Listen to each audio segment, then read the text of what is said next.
নমস্কাৰ বন্ধু-বান্ধৱসকল, আপোনালোক সকলোকে পুনৰ এবাৰ স্বাগতম জনাইছোঁ আসাম জব ষ্টুডিঅ' ইউটিউব চেনেলৰ অন্য এটা জব ইনফৰমেটিভ ভিডিঅ'লৈ। তো বন্ধু-বান্ধৱসকল, পুনৰ আপোনালোকৰ বাবে খুবেই ভাল খবৰ আহি পৰিছে। পুনৰ অসম চৰকাৰৰ ফালৰ পৰা কিছুমান পদৰ ভেকেঞ্চিৰ নটিফিকেশ্যন প্ৰকাশ কৰা হৈছে। প্ৰায় 2000 পদৰ কাৰণে ভেকেঞ্চিৰ নটিফিকেশ্যন প্ৰকাশ কৰা হৈছে নতুনকৈ, য'ত আপোনালোকৰ কাৰণে 4-5টা বিভাগত গ্ৰেড 3 আৰু গ্ৰেড 4 পদৰ কাৰণে ভেকেঞ্চিৰ নটিফিকেশ্যন প্ৰকাশ কৰা হৈছে। তো আপোনালোকক এইটো ভিডিঅ'ৰ যোগেদি ভেকেঞ্চিৰ সম্পূৰ্ণ তথ্যখিনি জনাই দিম যে ভেকেঞ্চিত এপ্লাই কৰিবলৈ হ'লে আপোনালোকৰ অৰ্হতা কি থাকিব, দৰমহা কিমান দিয়া হ'ব, আপোনালোকৰ এলিজিবিলিটি ক্ৰাইটেৰিয়া কি থাকিব, এজ লিমিট কি থাকিব, সম্পূৰ্ণ তথ্য আপোনালোকক এইটো ভিডিঅ'ৰ যোগেদি জনাই দিম। তো যদি আপোনালোকৰ অৰ্হতা আপোনালোকে ভেকেঞ্চিত এপ্লাই কৰি ল'ব পাৰিব। যিহেতু 4-5টা বিভাগত ভেকেঞ্চিৰ নটিফিকেশ্যনখিনি প্ৰকাশ কৰা হৈছে, গ্ৰেড 3 গ্ৰেড 4 পদৰ ভেকেঞ্চি আছে। তো যিটো ডিপাৰ্টমেণ্টত আপোনালোকে ইণ্টাৰেষ্টেড হয়, যিটো ডিপাৰ্টমেণ্টত আপোনালোকৰ অৰ্হতা আপোনালোকে ভেকেঞ্চিত এপ্লাই কৰি ল'ব পাৰিব। তো আপোনালোকক সম্পূৰ্ণ তথ্যখিনি জনাই দিম যে কোনকেইটা ডিপাৰ্টমেণ্টৰ পৰা ভেকেঞ্চিবোৰ আহিছে, কি পোষ্টৰ ভেকেঞ্চি আছে। গতিকে আপোনালোকে ভিডিঅ'টো স্কিপ নকৰাকৈ সম্পূৰ্ণৰূপে চাই থাকিব। এপ্ৰিল মাহতে ভেকেঞ্চিৰ নটিফিকেশ্যনখিনি প্ৰকাশ কৰা হৈছে, অৰ্থাৎ এইটো মাহৰে ভেকেঞ্চিৰ নটিফিকেশ্যন হয়। ইতিমধ্যে অনলাইন আবেদন প্ৰক্ৰিয়া আৰম্ভ হৈ গৈছে। আপোনালোকে প্ৰতিটো ডিপাৰ্টমেণ্টৰ ভেকেঞ্চিৰ হবি ডিটেইলছখিনি ভালদৰে চাই আপোনালোকে ভেকেঞ্চিত এপ্লাই কৰিব পাৰিব। গতিকে আপোনালোকে প্ৰতিটো ডিপাৰ্টমেণ্টৰ ভেকেঞ্চিৰ হবি ডিটেইলছখিনি ভালদৰে চাব। আপোনালোকে এটা দুটা ডিপাৰ্টমেণ্টৰ ভেকেঞ্চিৰ হবি ডিটেইলছখিনি চাই ভিডিঅ'টো স্কিপ নকৰিব। কিন্তু তাৰ আগতে যদি আপোনালোকে চেনেলটোত নতুন আহিছে, যদি এতিয়াও চেনেলটো ছাবস্ক্ৰাইব কৰা নাই, তেনেহ'লে ছাবস্ক্ৰাইব কৰি ৰাখিব পৰৱৰ্তী জব আপডেটবোৰ পাবলৈ। আৰু যদি আপোনালোকে এতিয়া আমাৰ হোৱাটছআপ গ্ৰুপত জইন হোৱা নাই, ভিডিঅ' জইনকৈ লিংক পাই যাব, তাৰ পৰা আপোনালোকে আমাৰ হোৱাটছআপ গ্ৰুপতো জইন হ'ব পাৰে। তাতো আপোনালোকৰ কাৰণে জব ৰিলেটেড ৰেগুলাৰ আপডেটবিলাক দিয়া হয়। তো বন্ধু-বান্ধৱসকল, নতুনকৈ যি 4-5টা বিভাগৰ ফালৰ পৰা ভেকেঞ্চিৰ নটিফিকেশ্যন প্ৰকাশ কৰা হৈছে, তাৰে প্ৰথমটো ভেকেঞ্চি আপোনালোকে চাব পাৰে যে এগ্ৰিকালচাৰ ডিপাৰ্টমেণ্টৰ তৰফৰ পৰা আপোনালোকৰ কাৰণে 195টা পদৰ ভেকেঞ্চিৰ নটিফিকেশ্যন প্ৰকাশ কৰিছে, য'ত আপোনালোকে চাব পাৰে যে এগ্ৰিকালচাৰেল ডেভেলপমেণ্ট অফিচাৰ পদৰ ভেকেঞ্চি আছে। ভেকেঞ্চিবিলাক আপোনালোকৰ APSCৰ আণ্ডাৰতে প্ৰকাশ কৰিছে। ভেকেঞ্চিত এপ্লাই কৰা অন্তিম তাৰিখ আপোনালোকে চাব পাৰে যে 17 এপ্ৰিল। তো আপোনালোকে ভেকেঞ্চিৰ হবি ডিটেইলছখিনি চাই লওক। যদি আপোনালোকৰ অৰ্হতা আপোনালোকৰ ভেকেঞ্চিত এপ্লাই কৰি ল'ব পাৰিব। তো যিকেইটা ভেকেঞ্চি আছে, ভেকেঞ্চিৰ অভাৱিত আপোনালোকে চাব পাৰে যে এগ্ৰিকালচাৰেল ডেভেলপমেণ্ট অফিচাৰ অৰ্থাৎ ADO পদৰ কাৰণে ভেকেঞ্চিৰ নটিফিকেশ্যন প্ৰকাশ কৰিছে। 195টা পদৰ ভেকেঞ্চি আছে। কেটেগৰী আছে আপোনালোকে নাম্বাৰ অফ ভেকেঞ্চিটো চাব পাৰে যে আনৰিজাৰ্ভৰ কাৰণে আছে 112টা পদৰ ভেকেঞ্চি, OBC MOBC কেণ্ডিডেটৰ কাৰণে আছে 37টা পদৰ ভেকেঞ্চি, SCৰ কাৰণে আছে 14টা পদৰ ভেকেঞ্চি, ST প্লেনৰ কাৰণে আছে 23টা পদৰ ভেকেঞ্চি, ST হিলছৰ কাৰণে আছে 9টা পদৰ ভেকেঞ্চি। তো টোটেল ভেকেঞ্চি আছে 195টা পদৰ কাৰণে। আপোনালোকে কেটেগৰীজ নাম্বাৰ অফ ভেকেঞ্চিটো চাব পাৰে যে কোনটো কেটেগৰী কেণ্ডিডেটৰ কাৰণে কিমান ভেকেঞ্চি দিয়া হৈ আছে। তো যিকেইটা ভেকেঞ্চি আছে, ভেকেঞ্চিৰ চেলাৰীটো আপোনালোকে চাব পাৰে যে আপোনালোকক 30,000 টকাৰ পৰা 1,10,000 টকালৈকে দিয়া হ'ব পাৰ মান্থ হিচাপে। লগতে আপোনালোকৰ গ্ৰেড পে থাকিব 12,700 টকালৈকে। তো যদি আপোনালোকে ইণ্টাৰেষ্টেড হয়, আপোনালোকে ভেকেঞ্চিত এপ্লাই কৰি ল'ব পাৰিব। ভেকেঞ্চিৰ এলিজিবিলিটি ক্ৰাইটেৰিয়াটো আপোনালোকে চাব পাৰে যে ইণ্ডিয়াৰ চিটিজেন হ'ব লাগিব, অসমৰ স্থায়ী বাসিন্দা হ'ব লাগিব, আপোনালোকৰ PRC লাগিব ভেকেঞ্চিত এপ্লাই কৰিবলৈ হ'লে, এমপ্লয়মেণ্ট এক্সচেঞ্জ ৰেজিষ্ট্ৰেশ্যন লাগিব আপোনালোকে ভেকেঞ্চিত এপ্লাই কৰিবলৈ হ'লে। এজ লিমিট আপোনালোকে চাব পাৰে যে 21 বছৰ বয়সৰ পৰা 38 বছৰ বয়সৰ সকলো প্ৰাৰ্থীয়ে ভেকেঞ্চিৰ কাৰণে এলিজিবল হয়। 21 বছৰ বয়সৰ পৰা 38 বছৰ বয়সৰ সকলো প্ৰাৰ্থীয়ে ভেকেঞ্চিত এপ্লাই কৰিব পাৰিব। লগতে আপোনালোকে চিলেকশ্যন পাই যাব। তো আপোনালোকে চাব পাৰে যে SC কেণ্ডিডেটৰ কাৰণে আছে 5 বছৰ, OBC MOBC কেণ্ডিডেটৰ কাৰণে আছে 3 বছৰ আৰু PWD কেণ্ডিডেটৰ কাৰণে আছে 10 বছৰৰ চিলেকশ্যন। তো যিকেইটা ভেকেঞ্চি আছে, ভেকেঞ্চিত এপ্লাই কৰিবলৈ হ'লে আপোনালোকে এগ্ৰিকালচাৰত BSc ডিগ্ৰী কমপ্লিট কৰা হ'ব লাগিব। যদি আপোনালোকে BSc ইন এগ্ৰিকালচাৰ কৰিছে, তেনেহ'লে আপোনালোকে ভেকেঞ্চিত এপ্লাই কৰিব পাৰিব। ইয়াৰ উপৰিও যদি আপোনালোকে BSc ইন এগ্ৰিকালচাৰৰ ইকুইভেলেণ্ট কিবা ডিগ্ৰী কৰি থৈছে, তথাপি কিন্তু আপোনালোকে ভেকেঞ্চিৰ কাৰণে এলিজিবল হয়। তো যিকেইটা ভেকেঞ্চি আছে, ভেকেঞ্চিত এপ্লাই কৰিবলৈ হ'লে আপোনালোকে এপ্লিকেশ্যন ফিজ এটা দিব লাগিব। তো আপোনালোকে চাব পাৰে যে জেনেৰেল, OBC, SC ST সকলো কেণ্ডিডেটে কিন্তু এপ্লিকেশ্যন ফিজ দিব লাগিব। কিন্তু আপোনালোকে কেটেগৰীৰ যিটো ফিজ আছে, ফিজটো আপোনালোকে চাব পাৰে যে বেলেগ বেলেগ হয়। তো যদি আপোনালোকে ইণ্টাৰেষ্টেড হয়, যদি আপোনালোকৰ অৰ্হতা আপোনালোকৰ ভেকেঞ্চিত এপ্লাই কৰি ল'ব পাৰিব। আপোনালোকৰ অফিচিয়েল ৱেবছাইটত ভেকেঞ্চিৰ কাৰণে এপ্লাই কৰিব লাগিব। APSC যিটো অফিচিয়েল ৱেবছাইট আছে, তাতে গৈ আপোনালোকে ভেকেঞ্চিৰ কাৰণে এপ্লাই কৰিব লাগিব। ইতিমধ্যে এপ্লাই প্ৰক্ৰিয়া আৰম্ভ হৈ গৈছে। এপ্লাই কৰাৰ অন্তিম তাৰিখ আপোনালোকে চাব যে 17 এপ্ৰিল। তো ভেকেঞ্চিৰ সম্পূৰ্ণ ডিটেইলছখিনিৰ লগতে এপ্লাই কৰাৰ লিংকটো আপোনালোকে ভিডিঅ'ৰ ডিছক্ৰিপশ্যনত নাইবা হোৱাটছআপ গ্ৰুপত পাই যাব। তো তাৰ পৰা আপোনালোকে চাই ভেকেঞ্চিৰ কাৰণে আবেদন কৰিব পাৰিব।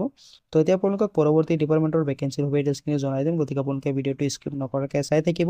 যিটো ডিপাৰ্টমেণ্টত আপোনালোকৰ অৰ্হতা যিটো ডিপাৰ্টমেণ্টত আপোনালোকে ইণ্টাৰেষ্টেড হয়, আপোনালোকে ভেকেঞ্চিত এপ্লাই কৰি ল'ব পাৰিব। তো বন্ধু-বান্ধৱসকল, আজি 2 নম্বৰ ভেকেঞ্চিটো আহিছে আপোনালোকৰ এয়াৰপৰ্টৰ তৰফৰ পৰা। তো আপোনালোকে চাব পাৰে যে এয়াৰপৰ্ট অথৰিটি অফ ইণ্ডিয়াৰ তৰফৰ পৰা আপোনালোকৰ কাৰণে 309টা পদৰ ভেকেঞ্চিৰ নটিফিকেশ্যন প্ৰকাশ কৰা হৈছে, য'ত আপোনালোকে চাব পাৰে যে জুনিয়ৰ এক্সিকিউটিভ পদৰ কাৰণে ভেকেঞ্চি আছে। ইয়াৰ ট্ৰেফিক কণ্ট্ৰলৰ কাৰণে ভেকেঞ্চিৰ নটিফিকেশ্যন প্ৰকাশ কৰিছে। তো আপোনালোকে ভেকেঞ্চিৰ হবি ডিটেইলছখিনি চাই লওক। যদি আপোনালোকৰ অৰ্হতা আপোনালোকে ভেকেঞ্চিত এপ্লাই কৰি ল'ব পাৰিব। তো যিকেইটা ভেকেঞ্চি আছে, ভেকেঞ্চিৰ অভাৱিত আপোনালোকে চাব পাৰে যে জুনিয়ৰ এক্সিকিউটিভ পদৰ কাৰণে ভেকেঞ্চি আছে 309টা পোষ্টৰ কাৰণে। কেটেগৰী আছে আপোনালোকে নাম্বাৰ অফ ভেকেঞ্চিটো চাব পাৰে যে আনৰিজাৰ্ভৰ কাৰণে আছে 25টা পদৰ ভেকেঞ্চি, EWSৰ কাৰণে আছে 30টা পদৰ ভেকেঞ্চি, ওবিসি এনচিলৰ কাৰণে আছে 72টা পদৰ ভেকেঞ্চি, এছচিৰ কাৰণে আছে 55টা পদৰ ভেকেঞ্চি, এছটিৰ কাৰণে আছে 27টা পদৰ ভেকেঞ্চি। ভেকেঞ্চিৰ চেলাৰীটো আপোনালোকে চাব পাৰে যে 40,000 টকাৰ পৰা আপোনালোকক 1,40,000 টকালৈকে দিয়া হ'ব পাৰ মান্থ হিচাপে। লগতে আপোনালোকৰ গ্ৰেড পেও থাকিব। তো যিকেইটা ভেকেঞ্চি আছে ভেকেঞ্চিত এপ্লাই কৰিবলৈ হ'লে আপোনালোকে শিক্ষাগত অৰ্হতাটো চাব পাৰে। আপোনালোকে বেচেলৰ ডিগ্ৰী কমপ্লিট কৰা হ'ব লাগিব ছায়েন্সত। যদি আপোনালোকে বিএছচি কৰি থৈছে ফিজিক্স নাইবা মেথামেটিক্সত তেনেহ'লে আপোনালোকে ভেকেঞ্চিৰ কাৰণে এলিজিবল হয়। তো যদি আপোনালোকে ইণ্টাৰেষ্টেড আপোনালোকৰ ভেকেঞ্চিত এপ্লাই কৰিলেও পাৰে যদি আপোনালোকৰ অৰ্হতা বনে। তো যিকেইটা ভেকেঞ্চি আছে ভেকেঞ্চিত এপ্লাই কৰিবলৈ হ'লে আপোনালোকে এলিজিবিলিটি ক্ৰাইটেৰিয়াটো চাব পাৰে। এজ লিমিটটো আপোনালোকে চাব পাৰে যে মেক্সিমাম এজ লিমিট দিয়া আছে আপোনালোকৰ কাৰণে 27 বছৰ, অৰ্থাৎ 18 বছৰ বয়সৰ পৰা 27 বছৰ বয়সৰ সকলো প্ৰাৰ্থীয়ে ভেকেঞ্চিৰ কাৰণে এলিজিবল হয়। লগতে আপোনালোকে চিলেকশ্যন পাই যাব, য'ত আপোনালোকে চাব পাৰে যে OBC এনচিলৰ কাৰণে আছে 3 বছৰ, SC ST কেণ্ডেডেটছৰ কাৰণে আছে 5 বছৰ আৰু PWBD কেণ্ডেডেটছৰ কাৰণে আছে 10 বছৰৰ এই চিলেকশ্যন আপোনালোকে অফিচিয়েল ৱেবছাইটত এপ্লাই কৰিব লাগিব। এয়াৰপৰ্ট অথৰিটি অফ ইণ্ডিয়াৰ তৰফৰ পৰা যিকেইটা ভেকেঞ্চি আহিছে তো এই ভেকেঞ্চিবোৰত আপোনালোকে অফিচিয়েল ৱেবছাইটত এপ্লাই কৰিব লাগিব। অফিচিয়েল ৱেবছাইটৰ লিংকটো আপোনালোকক হোৱাটছআপ গ্ৰুপত নাইবা ভিডিঅ' ডিছক্ৰিপশ্যনত গৈ দি দিম। তাৰ পৰা আপোনালোকে চাই ভেকেঞ্চিৰ কাৰণে আবেদন কৰিব পাৰিব। ভেকেঞ্চিৰ এপ্লাই প্ৰক্ৰিয়াটো আপোনালোকে চাব পাৰে যে 25 এপ্ৰিলৰ পৰা আৰম্ভ হৈ যাব। এপ্লাই কৰাৰ অন্তিম তাৰিখ আপোনালোকে চাব পাৰে যে 24 মে। তো আপোনালোকৰ কাৰণে এই ভেকেঞ্চিৰ এপ্লাই প্ৰক্ৰিয়া ইতিমধ্যে আৰম্ভ হোৱা নাই। তো অতি সোনকালে ভেকেঞ্চিৰ এপ্লাই প্ৰক্ৰিয়া আৰম্ভ হৈ যাব। তো আপোনালোকে ভেকেঞ্চিৰ এপ্লাই কৰিব পাৰিব। তো যদি আপোনালোকে ইণ্টাৰেষ্টেড হয় আপোনালোকে ভেকেঞ্চিৰ আবেদন কৰি ল'ব। তো এতিয়া আপোনালোকক পৰৱৰ্তী ডিপাৰ্টমেণ্টৰ ভেকেঞ্চিৰ ডিটেইলছখিনি জনাই দিম। গতিকে আপোনালোকে ভিডিঅ'টো স্কিপ নকৰাকৈ চাই থাকিব। যিটো ডিপাৰ্টমেণ্টত আপোনালোকৰ অৰ্হতা বনে, যিটো ডিপাৰ্টমেণ্টত আপোনালোকে ইণ্টাৰেষ্টেড হয় আপোনালোকে ভেকেঞ্চিৰ এপ্লাই কৰি ল'ব পাৰিব। যিহেতু বেলেগ বেলেগ ডিপাৰ্টমেণ্টৰ ফালৰ পৰা ভেকেঞ্চিৰ নটিফিকেশ্যনখিনি প্ৰকাশ কৰা হৈছে। তো বন্ধু বান্ধৱসকল আজি পৰৱৰ্তী অৰ্থাৎ 3 নম্বৰ ডিপাৰ্টমেণ্টত আপোনালোকে চাব পাৰে যে BTCৰ তৰফৰ পৰা আপোনালোকৰ কাৰণে ভেকেঞ্চিৰ নটিফিকেশ্যন প্ৰকাশ কৰা হৈছে। অৰ্থাৎ বড়োলেণ্ড টেৰিটৰিয়েল কাউন্সিলৰ তৰফৰ পৰা 569টা পদৰ কাৰণে ভেকেঞ্চিৰ নটিফিকেশ্যন প্ৰকাশ কৰিছে। য'ত আপোনালোকে চাব পাৰে যে গ্ৰেড 3 আৰু গ্ৰেড 4 পদৰ কাৰণে ভেকেঞ্চিৰ নটিফিকেশ্যন প্ৰকাশ কৰিছে। তো ইয়াতে আপোনালোকে বেলেগ বেলেগ ডিপাৰ্টমেণ্টত ভেকেঞ্চিবিলাক দেখা পাব। য'ত আপোনালোকে চাব পাৰে যে গড় কাপ্তানি বিভাগ অৰ্থাৎ PWDত আপোনালোকৰ ভেকেঞ্চি আছে, শিক্ষা বিভাগত ভেকেঞ্চি আছে, ফৰেষ্টত ভেকেঞ্চি আছে আপোনালোকে চাব পাৰে যে চেৰিকালচাৰত ভেকেঞ্চি আছে, স্কিল এমপ্লয়মেণ্টত আপোনালোকৰ ভেকেঞ্চি আছে। তো এনেধৰণে আপোনালোকে চাব পাৰে যে BTCৰ তৰফৰ পৰা 569টা পদৰ কাৰণে ভেকেঞ্চিৰ নটিফিকেশ্যন প্ৰকাশ কৰা হৈছে। বেলেগ বেলেগ ডিপাৰ্টমেণ্টত আপোনালোকৰ ভেকেঞ্চিবিলাক আছে। তো আপোনালোকে ভেকেঞ্চিৰ অভাৱটো চাই লওক। যদি আপোনালোকৰ অৰ্হতা আপোনালোকে ভেকেঞ্চিৰ এপ্লাই কৰি ল'ব পাৰিব। গ্ৰেড 3 গ্ৰেড 4 পদৰ কাৰণে আপোনালোকে চাব পাৰে যে 569টা পদৰ ভেকেঞ্চি আছে। য'ত আপোনালোকৰ গ্ৰেজুৱেশ্যন অৰ্থাৎ ডিগ্ৰী লেভেলৰ কাৰণে 190টা পদৰ ভেকেঞ্চিৰ নটিফিকেশ্যন প্ৰকাশ কৰা হৈছে। HS লেভেলত আপোনালোকে চাব পাৰে যে 104টা পদৰ ভেকেঞ্চিৰ নটিফিকেশ্যন প্ৰকাশ কৰা হৈছে। আৰু আপোনালোকে গ্ৰেড 4 যিকেইটা পোষ্ট আছে আপোনালোকৰ 8 পাছ 10 পাছৰ কাৰণে আপোনালোকে চাব পাৰে যে 272টা পদৰ কাৰণে ভেকেঞ্চিৰ নটিফিকেশ্যন প্ৰকাশ কৰিছে। তো বেলেগ বেলেগ ডিপাৰ্টমেণ্টৰ কাৰণে ভেকেঞ্চিৰ নটিফিকেশ্যনখিনি প্ৰকাশ কৰিছে। য'ত আপোনালোকে চাব পাৰে যে PWD, education, forest, irrigation, sericulture, skill employment and এণ্টাৰপ্ৰেনাৰশ্বিপত আপোনালোকৰ ভেকেঞ্চি আছে। তো আপোনালোকে যিটো ডিপাৰ্টমেণ্টত ইণ্টাৰেষ্টেড হয়, যিটো ডিপাৰ্টমেণ্টত আপোনালোকৰ অৰ্হতা আপোনালোকে ভেকেঞ্চিৰ এপ্লাই কৰি ল'ব। ভেকেঞ্চিৰ এপ্লাই কৰিবলৈ হ'লে আপোনালোকে BTCৰ আণ্ডাৰত থকা হ'ব লাগিব, অৰ্থাৎ আপোনালোকে কোকৰাঝাৰ জিলাৰ হ'ব লাগিব। তেনেহ'লে আপোনালোকে ভেকেঞ্চিৰ এপ্লাই কৰিব পাৰিব। ভেকেঞ্চিৰ এজ লিমিট আপোনালোকে চাব পাৰে যে 18 বছৰ বয়সৰ পৰা 40 বছৰ বয়সৰ সকলো প্ৰাৰ্থীয়ে ভেকেঞ্চিৰ কাৰণে এলিজিবল হয়। 18 বছৰ বয়সৰ পৰা 40 বছৰ বয়সৰ সকলো প্ৰাৰ্থীয়ে ভেকেঞ্চিৰ আবেদন কৰিব পাৰিব। এই ভেকেঞ্চিবোৰত এপ্লাই কৰিবলৈ হ'লে আপোনালোকৰ এমপ্লয়মেণ্ট এক্সচেঞ্জ কাৰ্ডখন বাধ্যতামূলক হয়। আপোনালোকৰ এমপ্লয়মেণ্ট এক্সচেঞ্জ কাৰ্ডখন লাগিব। তো এটা আপোনালোকে চাব পাৰে যে ডিগ্ৰীৰ কাৰণে আপোনালোকৰ কি কি পোষ্ট আছে, হায়াৰ ছেকেণ্ডেৰী লেভেলৰ কাৰণে আপোনালোকৰ কি কি পোষ্ট আছে, আপোনালোকৰ ক্লাছ 10 মেট্ৰিকৰ কাৰণে কি কি পোষ্ট আছে। তো এটা আপোনালোকে চাব পাৰে যে ডিগ্ৰীৰ কাৰণে আপোনালোকৰ ষ্ট'ৰ কিপাৰৰ পোষ্ট আছে, লাইব্ৰেৰী এছিষ্টেণ্টৰ পোষ্ট আছে, আপোনালোকৰ যিবিলাক এছিষ্টেণ্ট কম্পিউটাৰ এছিষ্টেণ্টৰ যিকেইটা পোষ্ট আছে এইবিলাক আপোনালোকৰ ডিগ্ৰী পাছ কৰা হ'ব লাগিব। ইয়াৰ উপৰি আপোনালোকে চাব পাৰে যে field assistant, surveyor, field man আদি যিকেইটা ভেকেঞ্চি আছে তাতে আপোনালোকে মেট্ৰিক পাছ বা হায়াৰ ছেকেণ্ডেৰী পাছ কৰি এপ্লাই কৰিব পাৰিব। আৰু গ্ৰেড 4 পদৰ যিকেইটা ভেকেঞ্চি আছে তাতে আপোনালোকে ক্লাছ 8 পাছ কৰিলে কিন্তু এপ্লাই কৰিব পাৰিব। তো আপোনালোকে যিটো পোষ্টত ইণ্টাৰেষ্টেড হয়, যিটো পোষ্টত আপোনালোকৰ অৰ্হতা আপোনালোকে ভেকেঞ্চিৰ এপ্লাই কৰি ল'ব। এপ্লাই কৰিবলৈ হ'লে আপোনালোকে এপ্লিকেশ্যন ফিজ এটা দিব লাগিব। আপোনালোকে চাব পাৰে যে কেটেগৰী আছে আপোনালোকৰ এপ্লিকেশ্যন ফিজটো বেলেগ বেলেগ হয়। তো যদি আপোনালোকে ইণ্টাৰেষ্টেড হয়, যদি আপোনালোকৰ অৰ্হতা বনে আপোনালোকে ভেকেঞ্চিৰ এপ্লাই কৰি ল'ব। এই ভেকেঞ্চিবোৰত আপোনালোকে অফিচিয়েল ৱেবছাইটত গৈ এপ্লাই কৰিব লাগিব। তো অফিচিয়েল ৱেবছাইটৰ লিংকটো মই ভিডিঅ' ডিছক্ৰিপশ্যনত দি দিম, তাৰ পৰা আপোনালোকে চাই এপ্লাই কৰিব পাৰিব। তো সম্পূৰ্ণ ৰিলচখিনি আপোনালোকে চাব পাৰে। ভেকেঞ্চিৰ এপ্লাই প্ৰক্ৰিয়া ইতিমধ্যে আৰম্ভ হৈ গৈছে। আপোনালোকে চাব পাৰে যে 7 এপ্ৰিলৰ পৰা এপ্লাই প্ৰক্ৰিয়া আৰম্ভ হৈ গৈছে। এপ্লাই কৰাৰ অন্তিম তাৰিখ আপোনালোকে চাব পাৰে যে 21 এপ্ৰিল। তো যদি আপোনালোকে ইণ্টাৰেষ্টেড হয় আপোনালোকে ভেকেঞ্চিৰ এপ্লাই কৰি ল'ব পাৰিব। তো বন্ধু বান্ধৱসকল আজিৰ পৰৱৰ্তী এটা 4 নম্বৰ ডিপাৰ্টমেণ্ট আপোনালোকে চাব পাৰে যে medical and health recruitment board আছামৰ তৰফৰ পৰা ভেকেঞ্চি নটিফিকেশ্যন প্ৰকাশ কৰা হৈছে। য'ত আপোনালোকে চাব পাৰে যে 620টা পদৰ কাৰণে ভেকেঞ্চি নটিফিকেশ্যন প্ৰকাশ কৰিছে। ৰেজিষ্ট্ৰেটৰ, ডেমনষ্ট্ৰেটৰ আৰু ৰেচিডেণ্ট ফিজিচিয়ানৰ কাৰণে ভেকেঞ্চি নটিফিকেশ্যন প্ৰকাশ কৰিছে। এই ভেকেঞ্চিবোৰৰ কাৰণে আপোনালোকৰ গভৰ্ণমেণ্ট মেডিকেল কলেজ আৰু হস্পিটেলত আপোনালোকৰ পোষ্টিং হ'ব।